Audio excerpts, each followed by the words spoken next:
เองก็บ่ได้เอะใจหรอกว่าสิเป็นอีหยังหั้นนะแล้วก็พอเมื่อวานนี้เจนน้าสาวถามว่าแล้วผิดสังเกตนี่ตั้งนานแล้วบ่อีหยังมันสินะหึงแล้วบ่ผิดสังเกตมานี่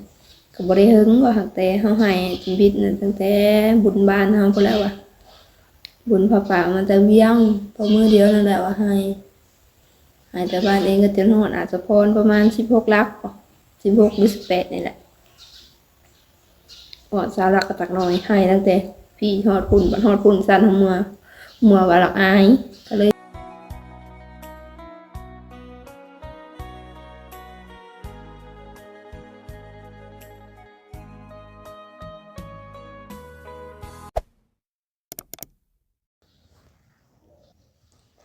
ก็สบายดีและสวัสดีเด้อพ่อแม่พี่น้องหมดสุขุสุคนหมดสมองสุบอนบ่ว่าอยู่ภายในหรือว่าต่างประเทศก็ยินดีต้อนรับทุกท่านเข้าสู่ช่องโมชาแนลเนาะพ่อแม่พี่น้องโดยทุกคนตอนนี้เนาะก็ขึ้นมาวีเนาะเรือนนางซานเรือนหลังนี้นะทุกคนแดดร้อนก็อยากน้ำเนาะก็เลยมาเปิดคลิปตอนสิสวยๆตอนแรงนะแล้วก็อาบน้ำตอนนี้ก็อยู่ทางเรือนนางซานของหลังนี้นะทุกคนน้ำสาหัวนะให้ตาบางวานนี่ก็บ่ได้มาอัดคลิปนะทุกคนเดี๋ยวแป๊บนึงนี่ผมขึ้นก่อนนั่นนะผมยังทันแหงจะมาว่าเกี่ยวกับให้นะให้ตาเมื่อวานนี่เนาะทุกคนพอมาซื้อนี่เฮามาคิดว่าสิไปอาบน้ำมนต์อะไรทุกคนเนาะเพราะว่าแต่ต้นๆเลยเนาะเพราะว่ามันไปวัดหาโศกเลยเนาะทางพระอาจารย์เพิ่นเลยให้ไปหาอาบน้ำมนต์หรือว่าเอียงหั่นนะแต่เมื่อวานนี้เฮาก็ได้ไปเนาะทุกคน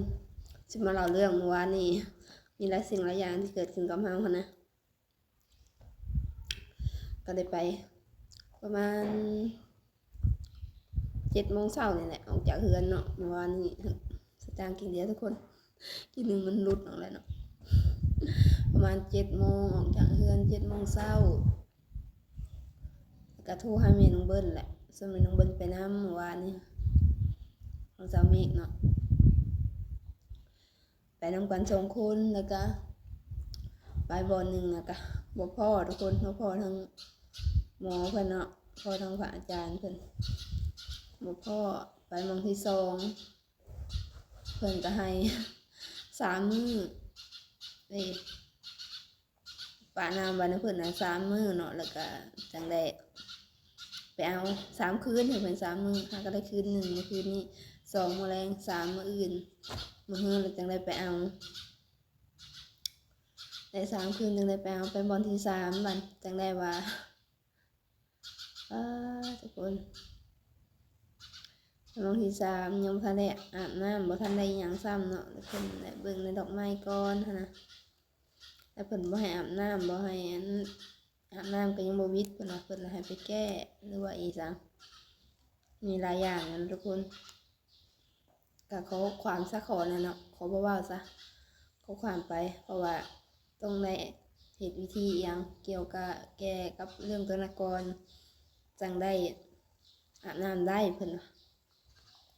นาะก็เลยมาแล้วบัดนี้ทุกคนพอเตรียมเหตุวิธีมันก็มีหลายสิ่งหลายอย่างเนาะมีไก่มีไข่มีเพียงหลายสิ่งหลายอย่างหั่นนะในทางสมัครและนัดเพิ่นว่ามื้ออื่นคือมื้ออื่นน่ะเป็นมื้อนี้เนาะเป็นมื้อนี้แล้วพากันเข้าโรงเรียนบัดพากันเข้าโรงเรียนเฮาก็สิเข้าไปเอาเงินพอเงินในบัญชีน่ะเหลือ1,000เหลือ1,000เนาะพอเงิน2,000เด้เงิน2,000แหละเอามาให้สร้างเฮ็ดคันใดนะ1,000ก็เหลืออีก1,000ว่าซั่น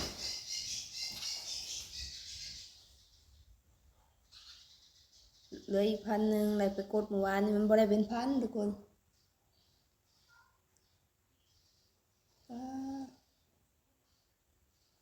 แป๊บนึงทุกคนเพิ่นมาก่อนเฮาก็ขวัญหน่อยหนึ่งทุกคนหลังจากเบิ่งแล้วก็เพิ่นเว้าหาก็บ่ฮู้ว่าจิตใจเฮาก็เป็นหยังวานใจก็บ่อยู่กับเนื้อกับตัวหลังจากเพิ่นทวงเพิ่นหยังแล้วนะก็ย้อนก่อนเฮาเว้าความหน่อยหนึงเนาะใจก็บ่อยู่กับเนื้อกับตัวแล้วก็มีแต่ให้เมื่อวานนี้ จากเพิ่นว่าวแล้วก็ลงทางเฮือนลงจากเฮือนเพิ่นแล้วก็กั้นได้หน่อยนึงเพราะว่าเฮาก็เริ่มหัวใจแข็งหน่อยนึงนะทุกคนอดได้พักนึงแล้วบัดนี้เฮาน่ะก็เป็นคนขับรถจักรเฮาเองนั่นแหละก็เป็นคนขับมาแล้วเขาเอาเงินไว้ให้มาได้1,000นั่นแหละ เพิ่นบัดให้มันอยู่ในบัญชีในเพิ่นบ่ได้ให้เอาออกมันนั้นโอนบ่ได้ไว้ได้แต่500ข้างละ500เห็นอะไรเด้อกดเอาเงินโอนเงินก็ได้แต่500คิดยังให้หัวไปอยู่หั่นนะยันบ่พอกับวิธีสิเฮ็ดนำเพิ่นหั่นนะเพราะว่าเงินเฮาก็บ่มีติดตัวเลยแล้วก็ใจนึงก็ดุ้งมาอยากเงินได้500แล้วก็อยากให้อยากหัวนี่แหละมันตั้งสติบ่อยู่นะทุกคนบ่ว่าเป็นหยังอะไรเนาะก่อนมีแนวแทรกซ้อนหั่นนะว่าเห็นว่าเฮาตั้งแกล้งว่าอยากให้เพราะว่ามันจักสวดจังได๋มันระงับจิตหรือว่ามันห้ามตัวเองบ่อยู่เลยว่าสินะทีนั้นแล้วก็มีแต่ให้อะไรก็มีให้กั้นไว้อดเอาเงิน500นั่นก็ได้300,000ปลายดอก300,000ปลายข้างนอกก็ดังเดี๋ยวเวลานี้ก็เลาะข้างนอกก่อนได้300,000ปลายออกมาบัดแม่น้องเบิ้ลแล้วยังไปเลาะหาซื้อสีเล็บเพิ่นอยากทาเล็บเพิ่นเฮาแล้วก่อนมาอยู่ท่าในรถมันกั้นบ่อยู่ทุกคนมันมาอยู่ในคิวรถนะวางผักรถนะ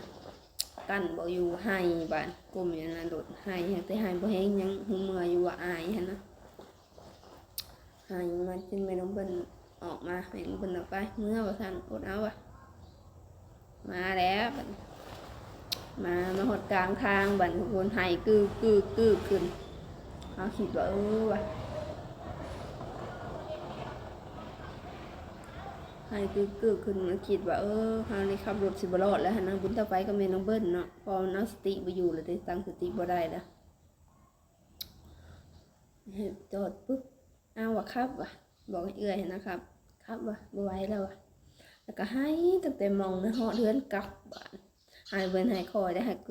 กึกมาให้เงยมาเลยอดเอาคนละเพราะว่าที่แรกว่ามืออื่นเลยก็คือมันนี่แหละเนาะนี่ไปเห็นวิธีนะบัดนี้มาเพิ่นโอบบ่ได้บัดอยู่บ่ได้มาหอดเดือนนั่งอยู่ในเปรให้ว่าซ่านมาหอดแม่ก็ตื่นแล้วเนาะพอไปตอนเช้าดีๆอยู่นั่นทุกคนแล้วก็แม่ก็เป็นสังว่ะโอ้จังเลยตอบกูเป็นตอบแต่ตอบอยู่มันคาหายอดหายบ่ได้นะเห็นนั่นก็อยากหายนั่นก็อยากหายไปน้องเบิ้ลก็ไปบอกน้องหลายคนมาแล้วแบบน้ำอ้ายหลายคนมาน้องเบิ้ลก็เล่าเรื่องหมอเว้าค่ะนะหมอเว้าเพื่อนน้องซีแล้วก็ว่าซื้อแม่ฟังแล้วก็เขาเรียกว่าเตรียมไก่เตรียมกาแล้วก็เอารถสั่งโทรดอกคอรถจักรนะเฮาก็เราถามเขาก็เพราะว่ารอดอยู่ป่ะเพราะว่าเลยต้องเห็นไปวางไปแขนนี่เมื่อวานนี่แหละเลยกะประมาณ2 โมงบอกออกไปนะ2 โมงออกไปให้จนอิ่มพอเลยทุกคนอยากเห็นรถมาแล้วก็ให้ขึ้นรถก็ให้บัดหลังจากเฝ้าให้บัดหอดกลางทางก็ให้คือที่นาสาวว่าพอได้ว่าอายมูว่ะตั้งสติได้หยุดจุดบัดแต่หัวใจตกบัดทุกคนหัวใจตกแล้วก็ไปหอดมีแต่หัวใจตกบ่ได้ให้บัดมีแต่หัวใจตกอย่างเดียวไปหอดหมอเพิ่นก็ทำวิธีหลายสิ่งหลายอย่างแหละเพิ่นขอบเอิ้นขวัญแต่ขาคายเพิ่นน่ะก็300,000เนาะเงินเฮามีแต่320,000เงินมาเนื้อมาตัวเพื่อได้แต่ค่าหมอแล้วก็ค่ารถพันโทนะเพิ่นเอาแต่น้ำมันเพิ่นบ่ได้เอาอันนั้นดอกตัวน้ำมันนี่เม็ดตัวน้ำมันให้น่ะ100,000กับเป็นเงินอีแม่ก็ซื้อของอยู่ของกินใช้พาเข้าวิธีนั่นแหละน้ำหวานน้ำไปสังทูบเทียนนั่นแหละก็เป็นเงินทั้งแม่เฮาเพราะว่าเฮามันเอาตัวเล็กๆเงินตัวนั้นมันกดออกบ่ได้พอเงินนึงเหลือ1,000ก็เว้าเลยเนาะแล้วก็บ่ได้ให้บัดนี้มีแต่หัวใจตุกแล้วเพิ่นก็อาบน้ำมนต์ทำพิธีแล้วอาบน้ำมนต์แล้วเพิ่นมาตบนี่นะคนตบหัวใจนะตบประมาณ3 บาทสะดุ้งตบทีแรกเพิ่นถามว่าเป็นยังนางใครแน่บ่แบบนี้นะเขาก็ตอบ อันนี้หากแต่ยังพอจะตกหน่อยนึงว่าสันบ่เป็นหยังว่าเดี๋ยวแม่ตบให้ว่าก็ตบโปค่ะตอนน้ำมนต์นะจะได้แบบว่าเบาแล้วก็สั่นเมื่อนี่ฮะนะตอนนั้นมันตั้งสติบ่อยู่เป็นวานนี่ก็ถือว่าหนักหนาสมควรเป็นกระทันหันนั่นนะทุกคนเมื่อเป็นทีแรกนั่นตั้งแต่เขาบริเอใจคิดว่าว่าเป็นยังเขาไปตลาดน้ำกุจานน้องมือสอดบุญบ้านเขาเองเลยเดี๋ยวพอละ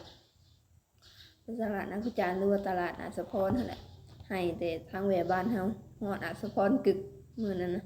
แต่บริวารสุภาได้ผู้นะอยู่ดีๆมันก็อยากให้เรามันก็ให้สุดทางสมมติก็นอกแนวมันนะไปคนเดียวเองก็บ่ได้เอะใจหรอกว่าสิเป็นนี่ยังฮะนะแล้วก็พอว่านี่เจนน้าสาวถามว่าเราผิดสังเกตนี่ตั้งนานแล้วบ่อย่างมันสินะหึงแล้วบ่สังเกตมันก็บ่ได้หึงว่าหักแต่เฮาให้ชีวิตนั่นตั้งแต่บุญบ้านเฮาพุ่นแล้วว่าบุญพระป่ามันแต่เวียงพอมื้อเดียวนั่นแหละว่าให้แต่บ้านเองก็จะนอนอาจจะพรประมาณ16 ลัก16หรือ18นี่แหละสาวลักก็ตักน้อยให้ตั้งแต่พี่ฮอดปุ่นบัดฮอดปุ่นสั่นเมื่อว่าหลักอายก็เลยเศร้าแต่ไปหลอกตลาดตาตูบมาแล้วรถจักรให้แต่แบบตอนเขาขับรถนี่ก็รู้สึกว่าเรือตะล่างนะทุกคนขับไปร้อยก็บริไวดอกเหมือนนั้นขับไปร้อยหักคนละมือบอกมาเหยียบหมานะเรื่องมือเดียวกันลืมนะโคมหมานะว่าไปร้อยหิดเพลินไปเลยแบบนี้นะเหมือนนั้นนะแล้วพูดแล้วแต่การหลังจากอาบน้ำมนต์ยังเลยก็รู้สึกว่าคนตบเอิกนี่แหละรู้สึกว่าใครแน่รู้สึกว่ากลับมาเต็มตัวอีกครั้งนี่สินะรู้สึกว่าใครแน่มานั่นเลยเอาควันเอายังมาเมื่อวานพอทำวิธีหลายสิ่งหลายอย่างเนี่ยเลยได้ลายสแกนเต็มแขนเลยนี่แหละก็เลยบ่ได้อ่านหอดคลิปหอดยังมาแล้วก็ประมาณ4 โมงว่ามาหอดหรือ5 โมงของมัน5 โมงหอดพี่แล้วก็นอนอยากกินในยังก็บริซื้อเลยเมื่อวานนี่ใครตัววานนี่กินเหลืออยู่ในตู้สินะซื้อเต็มมือนะพอแหละแต่มือสั่งให้ขึ้นได้พอแหละเนาะ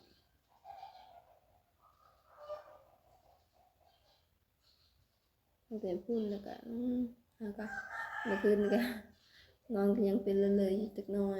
ก็ตื่นเช้านี่ก็คือที่ไม่น้องเบิ้ลยางขึ้นมาสู้ทางเอื้อยยางขึ้นมาสู้พาไปเป่าอีกเมื่อเช้านี่ไปเป่ามาแล้วเนาะแล้วก็รู้สึกว่าใครแน่แล้วก็สุดได้ไปบ่ได้นะก็บ่ได้ไปแล้วก็ทาได้ครบ3 มื้อพอแล้วสิไปเอาอีกน้ำจานหนึ่งมาอาบน้ำมันบิดเสียงไปทั้งแบบเพิ่นปวดเมื่อวานเพิ่นก็บ่เป็นหยังเพิ่นพิษแล้วบัดนี้เพราะเขาแปลกตั้งแต่มื้อว่าไปวัดมหาโศกนั่นคนที่เพิ่นผูกผ้าตะแขนคือหมู่นี่นะนี่แหละเพิ่นทวงตัวคุณมาก็คิดใจมาเลยไปวานมันแห้งหนัก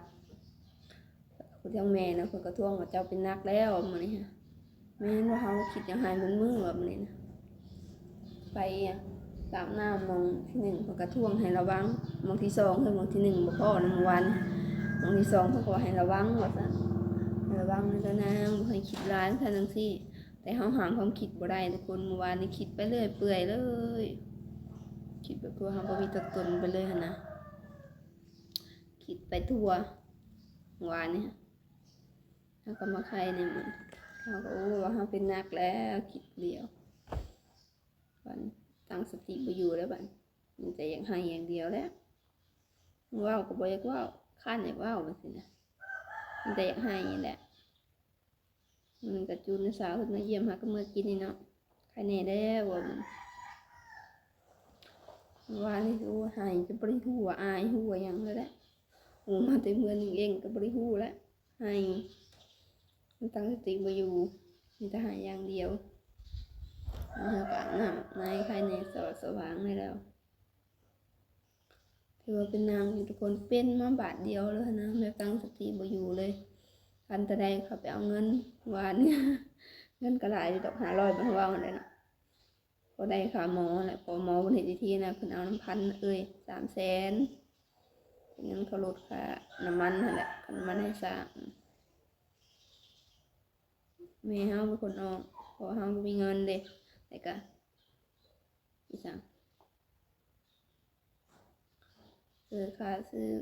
ของกินไปแค่ผักข้าวหรือว่าพวกน้ำเขียวน้ำแดงเท่าไหร่เนาะน้ำบอกน้ำหวานนั่นก็แม่เฮาเป็นคนออกก็เลยหมดสภาพเลยวันก็หาก็มื้อนี้หาก็ไข่นี่ถ้าบ่ไปเลยหาเมื่อวานจะสิเป็นจังไดล่ะหลังจากเศร้าหายแล้วใจตกหั่นเลยทุกคนใจตกแล้วมันอย่างอันตราย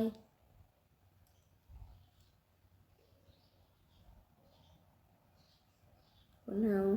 ปกติเนาะตื่นมาเช้าเห็นเนี่ยหน้าจังว่ายังมันได้พอจิบผมไข่ว่าสิเป็นราคาเดียวคือเฮาเมื่อวานเนี่ย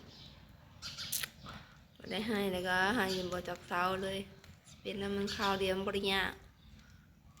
ความอยากห่างอยากมีลักเนาะหาสิ่งใดก็มันยากกว่าสิได้หั่นนะ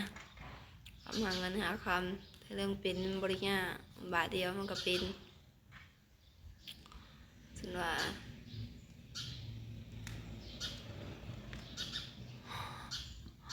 หลุดไปแล้วเอามาเป็นลำบริยากในซาเป็นกระข้าวเดียวอาการรู้สึกว่าไข้มันไม่แห้งนั่นแหละเนาะถือว่าความอังปลดออกมาแล้วนะไข้แน่แหละวานนี่ดีสภาพตัวเองบ่ออกเลยนี่แหละทุกคนก็สิประมาณนี้เนาะอาการที่เราเป็นวานนี่ทีอย่าพายสแกนลายปานี่อาการที่เป็นประมาณนี้แหละเฮาก็สิขอตัวจบคลิปเพียงเท่านี้ถ้าทั้งทำว่าผิดแม่นประการใดขอสมมาภาคควรอันใดก็ขอโทษขออภัยผู้มีที่ละลายเด้อเนาะสำหรับคลิปนี้ก็ไปแล้วเจอกันคลิปหน้าทุกคนสวัสดีไปแล้วเนาะ